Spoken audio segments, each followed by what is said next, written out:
Right, hello everyone and welcome to another Minerva Tutors TV class. Today it's all about writing about mischief. So I'm delighted to welcome back our fantastic English and SEN tutor and published author Kaiya, who's going to guide us through the process of writing really vividly descriptive passages about mischievous stories from our own past. So I hope you've got something to write with and on with you, whether that's pen and paper or your computer, so you can take part in all the exercises. Kaiya may also ask some questions as we're going through the lesson, and although we'd like you to stay muted and keep your cameras off, we'd really love it if you would use the chat function, which you'll find kind of down in the bottom centre of your screen. So the only rule we'd say is if you're going to write an idea or a suggestion or an answer into the chat box after Kaiya has maybe suggested it, please just do it once so we don't end up with any kind of spamming going on and everyone has the chance to join in. So that's the only kind of rule for today's lesson. So without further ado, I shall hand you over to Kaiya.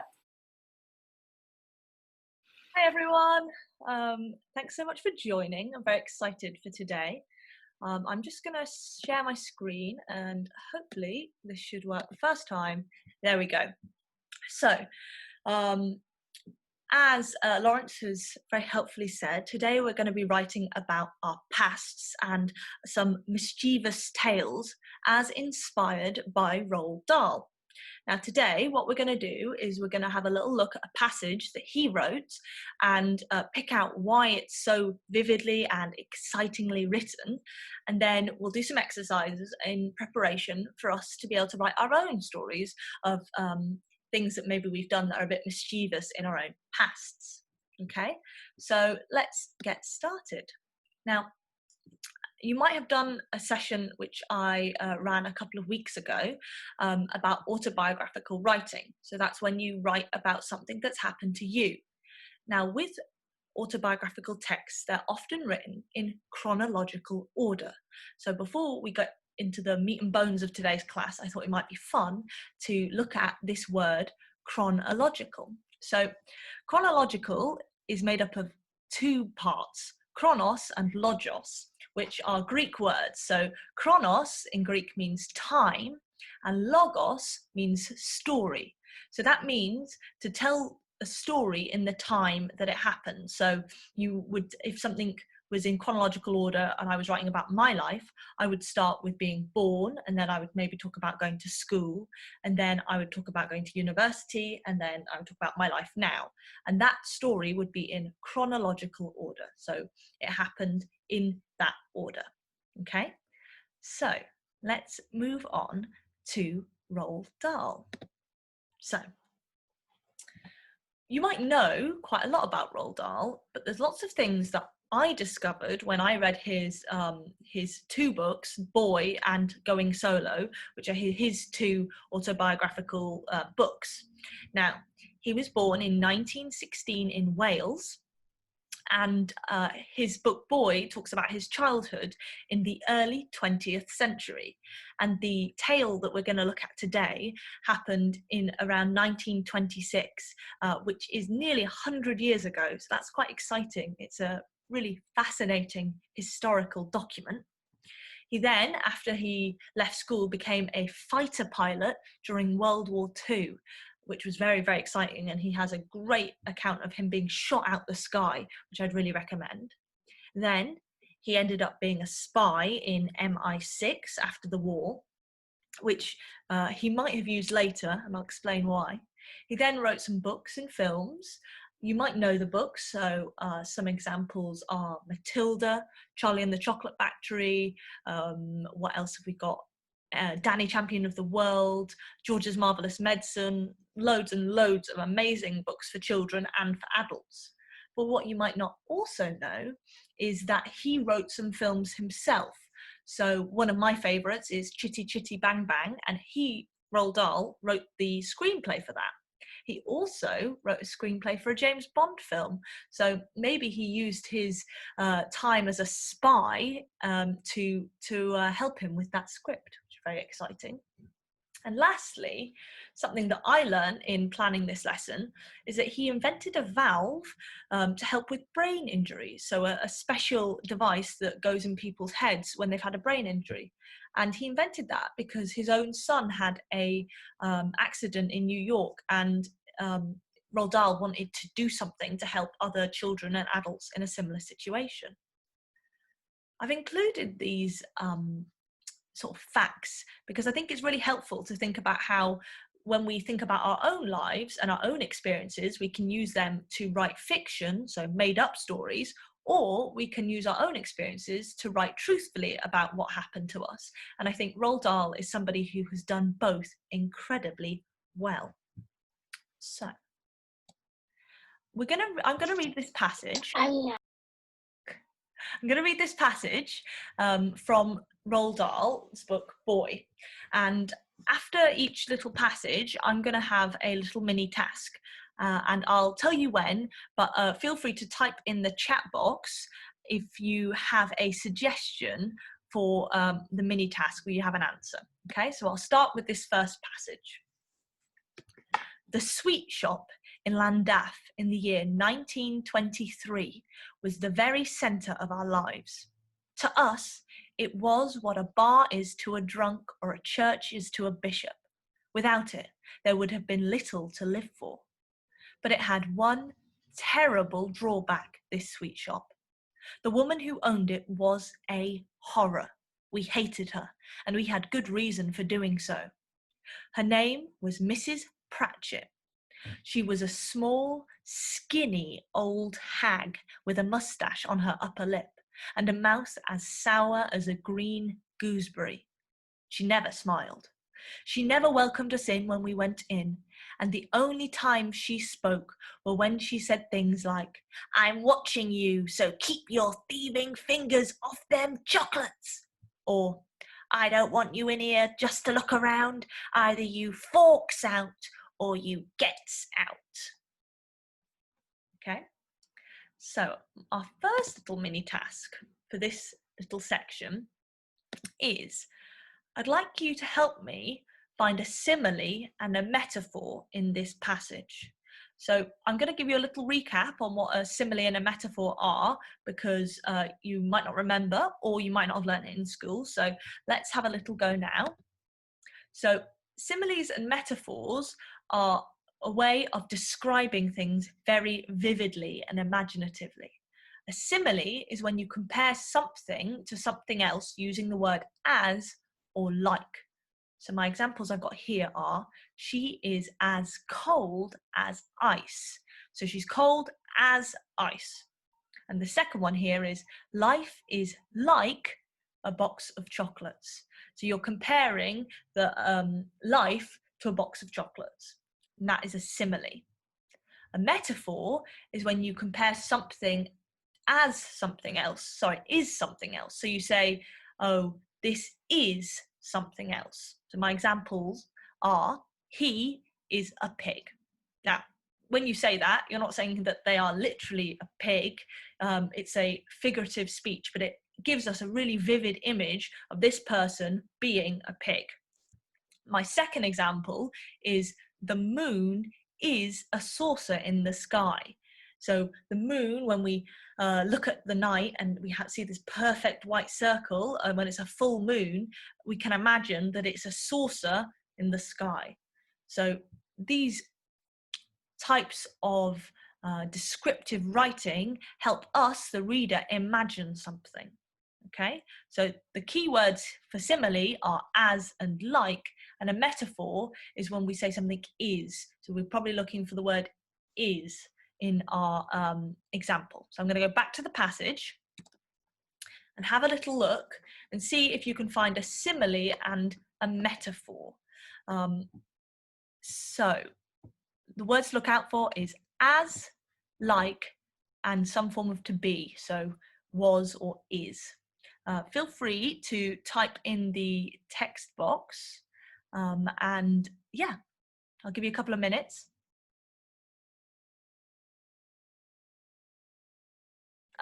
We've got the simile, mouth as sour as a green gooseberry. Perfect. Thank you so much. Oh, amazing. Oh, look at this. Oh, all these answers flooding in. Everyone's so clever. And there we go. And we've got the metaphor. The woman who owned it was a horror. Well done, everyone. Everyone who sent something in is completely correct. Oh, yep. And she was a skinny old hag. Oh, lovely. And as we can see here, Roald Dahl is really painting a very vivid picture of his experience in this sweet shop. This passage gives us some lovely context. It builds up the world in which a mischievous story is about to happen. Okay, thank you everyone for typing in. So now we're going to go into our next bit of the text.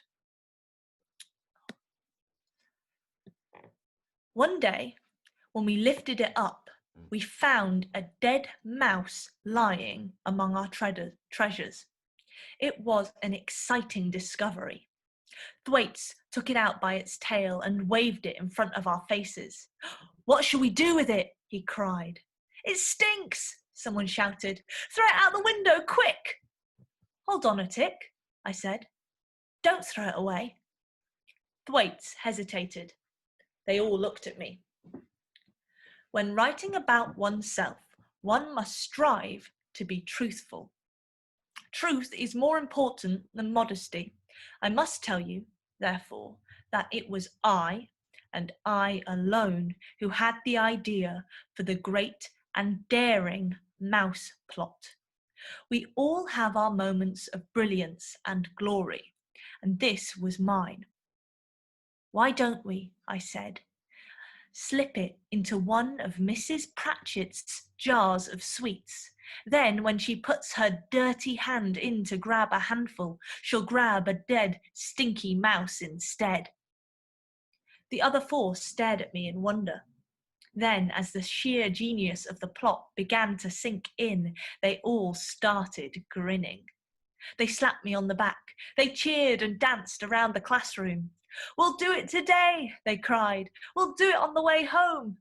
You had the idea," they said to me, "so you can be the one to put the mouse in the jar." Thwaites handed me the mouse, and I put it into my trouser pocket. Then the five of us left the school, crossed the village green, and headed for the sweet shop. That we were tremendously jazzed up.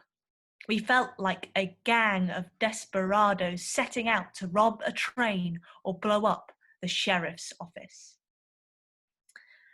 Okay, so our next little mini task is to think about this bit here, the great and daring mouse plot. So, as we can see, mouse plot has been capitalized. So they're big letters, they're not little letters, and we don't normally do that. So if you've got an idea, have a little write in that text box why you think Roald Dahl has capitalized the words mouse plot. Wonderful, wonderful. Yeah, so as lots of you have pointed out, it's a proper noun. It's the name of this mischievous activity. It's the mouse plot. And so because it's a proper noun, we're capitalizing it. And it's to emphasize how sort of exciting and daring this plot is, to give it a name, to make it, to give it a title rather than just say, oh, it was just a plot that we had. Instead, it's the mouse plot. So it's very exciting. Another thing I want to point out before we move on to the next section is this here. We've got another simile. We felt like a gang of desperados. So we're being told how Roald Dahl and his friends felt before this plot was executed. So I love this phrase. We felt like a gang of desperados setting out to rob a train or blow up the sheriff's office. Next bit of the passage. "Make sure you put it in a jar which is used often," somebody said. I'm putting it in the gobstoppers, I said. The gobstopper jar is never behind the counter. I've got a penny, Thwaites said, so I'll ask for 1 sherbet sucker and 1 bootlace. And while she turns away to get one, you slip the mouse in quickly with the gobstoppers. Thus, everything was arranged. We were strutting a little as we entered the shop. We were the victors now, and Mrs. Pratchett was the victim. She stood behind the counter. Her small, malignant pig eyes watched us suspiciously as we came forward. 1 sherbet sucker, please, Thwaites said to her, holding out his penny. I kept to the rear of the group, and when I saw Mrs. Pratchett turn her head away for a couple of seconds to fish a sherbet sucker out of the box, I lifted the heavy glass lid of the gobstopper jar and dropped the mouse in. Then I replaced the lid as silently as possible. My heart was thumping like mad, and my hands had gone all sweaty. And 1 bootlace, please, I heard Thwaites saying. When I turned around, I saw Mrs. Pratchett holding out the bootlace in her filthy fingers.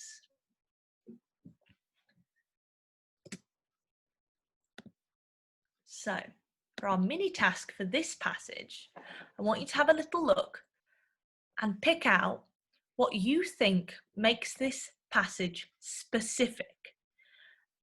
What makes this story, or this bit of the story, feel incredibly detailed? So what details make this story feel vivid? Have a little look through, and again, feel free to post in the box. There's lots of different answers for this question. So pick what you think makes this story vivid and some details.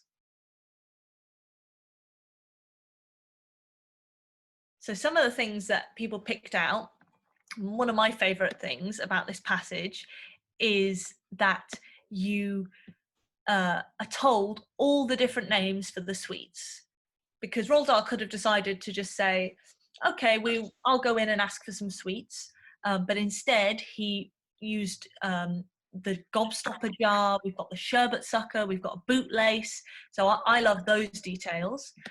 We also have some wonderful adjectives.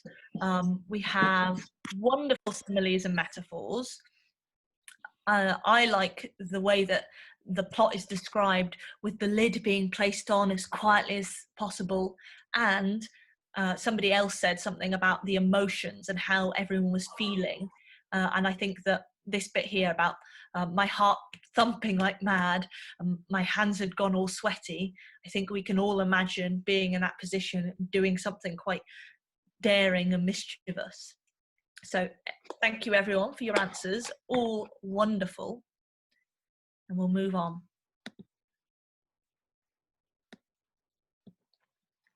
The flush of triumph over the dead mouse was carried forward to the next morning as we all met again to walk to school.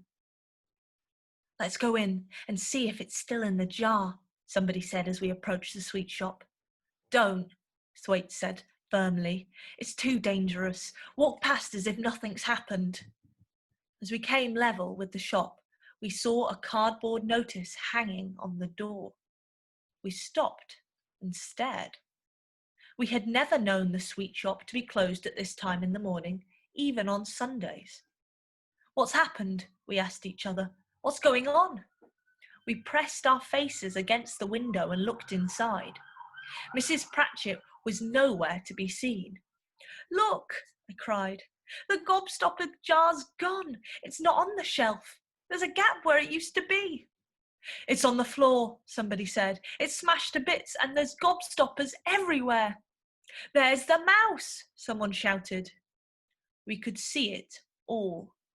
The huge glass jar smashed to smithereens, with the dead mouse lying in the wreckage and hundreds of many-coloured gobstoppers littering the floor.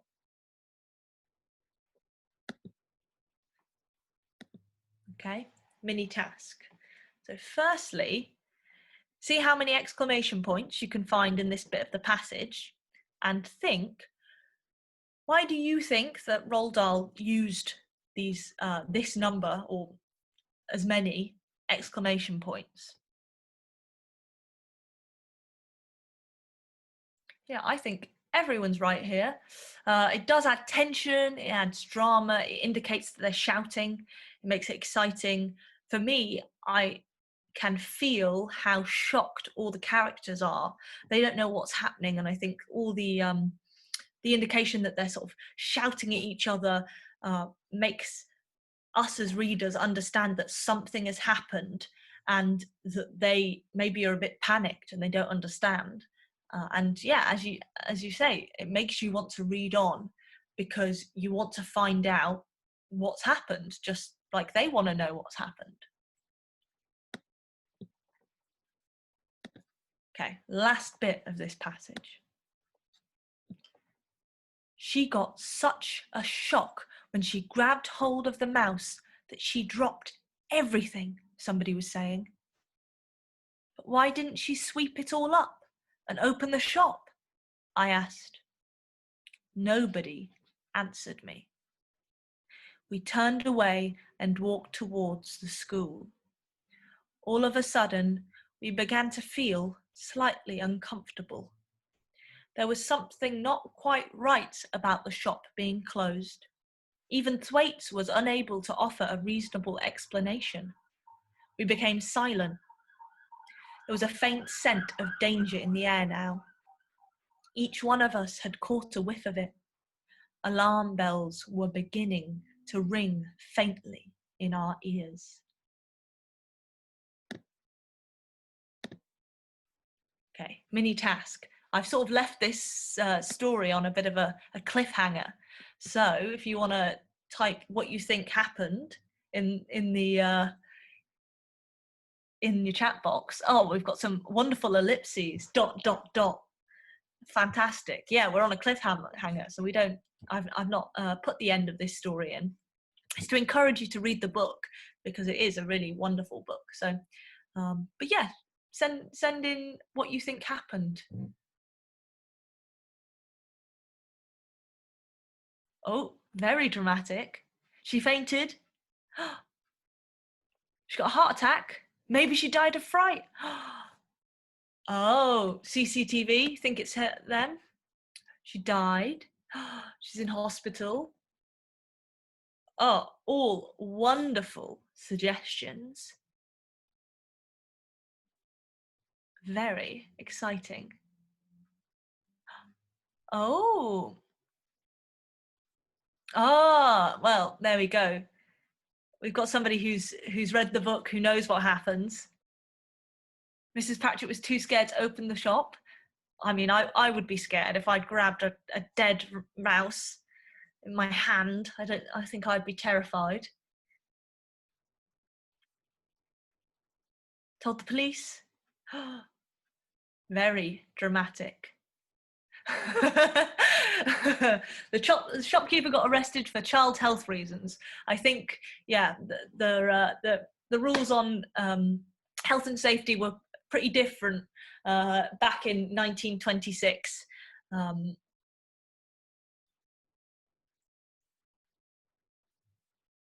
Amazing, all absolutely amazing suggestions. So I would definitely recommend that you read the book if you want to find out what actually happened. And now we're going to move on to the next section of the lesson. So we're going to just put the group chat aside for a bit, and now you can get out your pen and paper or your laptop or however you're going to write, because we're going to do some planning to write our own mischievous story from our pasts. So we ready to move on? Okay. So if you did my other lesson, you will remember that these are my favourite rules for writing about yourself. And they are: be yourself, tell your story. You know yourself the best, and you can write about your own life better than anyone else. So you don't need to think about, oh, what would my teacher write? What would my friend write? Just tell your story as yourself. Secondly, my other rule is be specific. So in the same way that Roald Dahl told us the names of the sweets, he used really great description. We knew that that jar was glass. Those sort of details help us as readers get really involved with your story.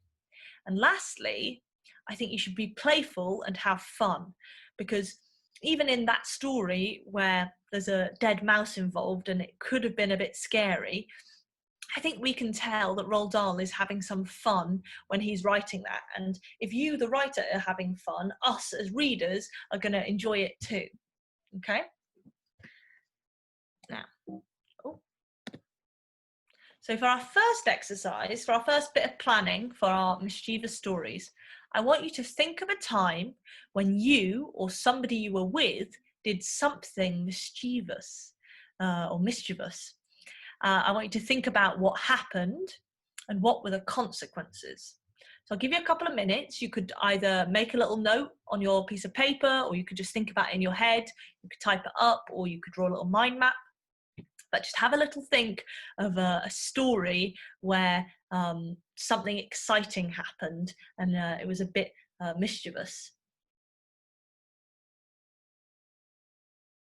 Okay, so I think my example that I'm going to do is that one time I had to pretend to be an Olympic athlete.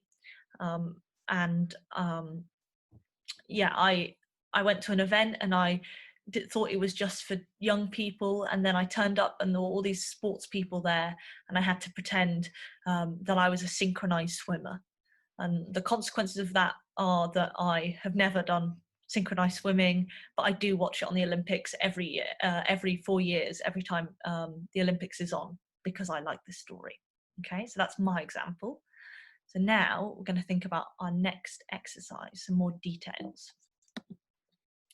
So now I want you to think about, you've got your story, you know which one you're going to tell.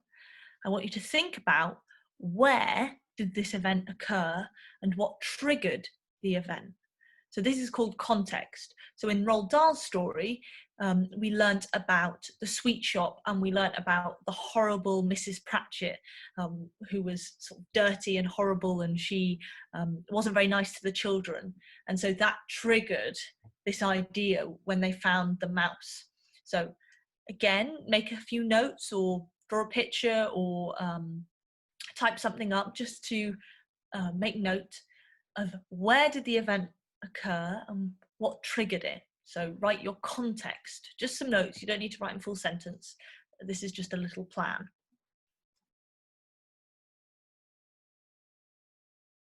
So now our next bit of planning for our wonderful stories. Exercise 3. I'd like you to list, so make some notes on some specific details of the scene. So those sort of details could be, what are you wearing? Can you remember the weather? What were the names of your accomplices, or were you alone? In Roald Dahl's story, we had some great examples of what sort of details he used, the way that the plot was described, each bit about the sneaking in and somebody ordering the certain sweets while Roald Dahl put the mouse in the jar, the names of the sweets, obviously, but if you can use your senses, so the things that you can see, the things you can smell, taste, hear, and the way in which events unfold by being very detailed, it helps us as readers really feel like we're with you on this mischievous task. So have a little go at writing some details, bullet pointing the sort of details that you could include when you write up your story in full. So just a couple of minutes there, I'll give you 1.5, maybe 2.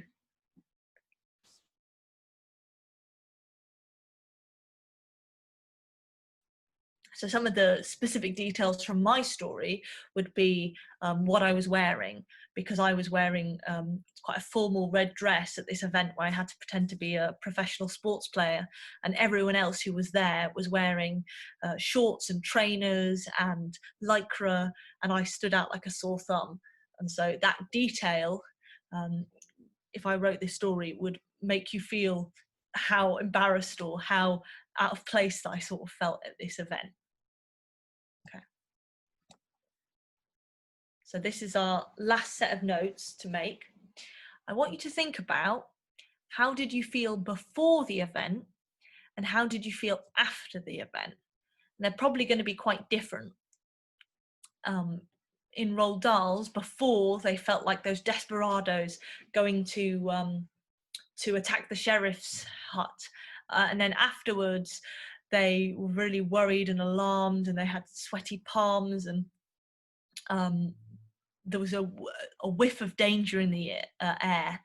So have a think about your story and think about how you felt before the event and after the event, and plan for a bonus, add a metaphor or a simile for extra special engagement with our readers.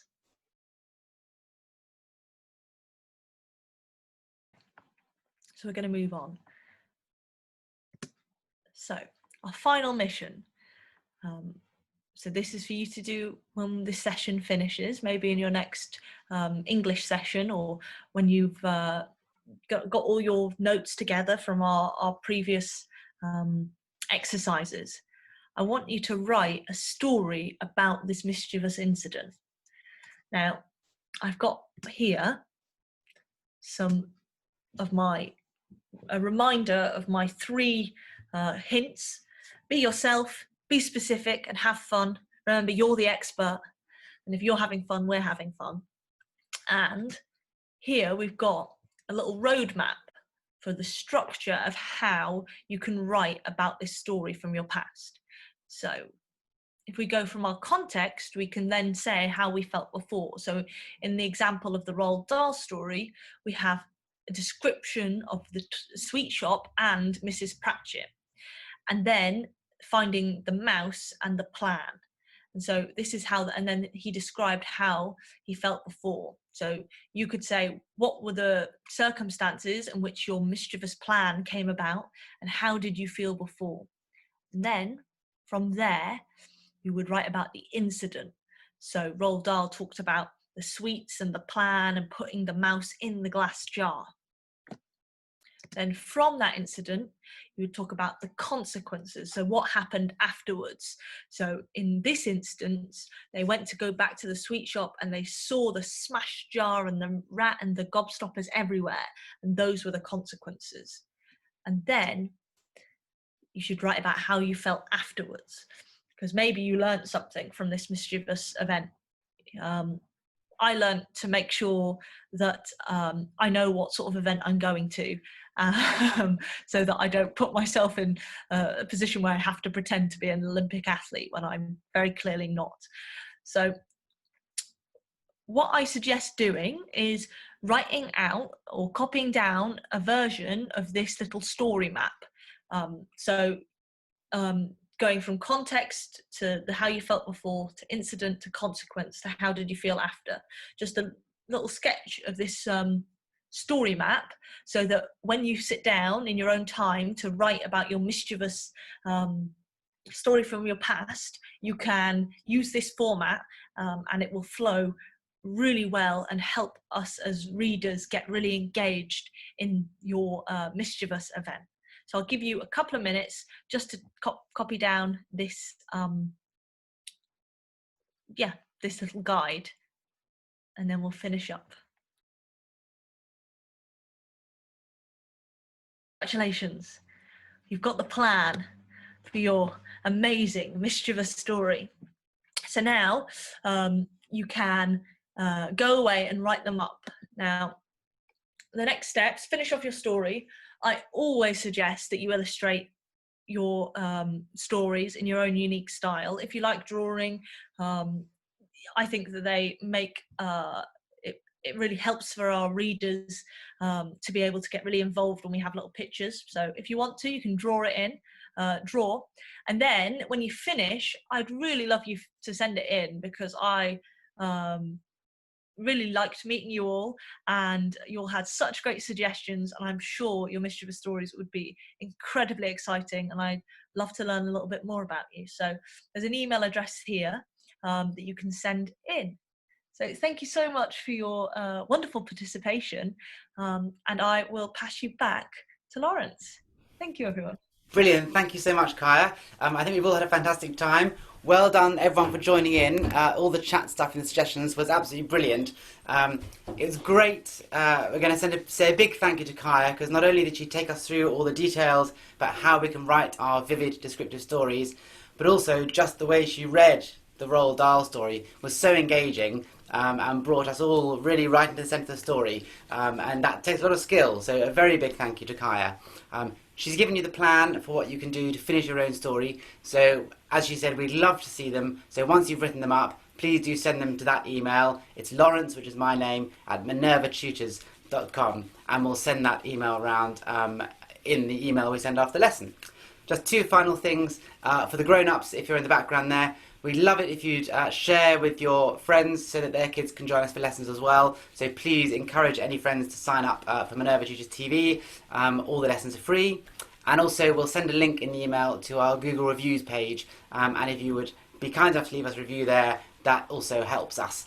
So that would be great. So thank you all very much for coming, and big thank you to Kaiya. And if you'd like to unmute yourselves and say thank you to Kaiya in person, then do feel free to do that now.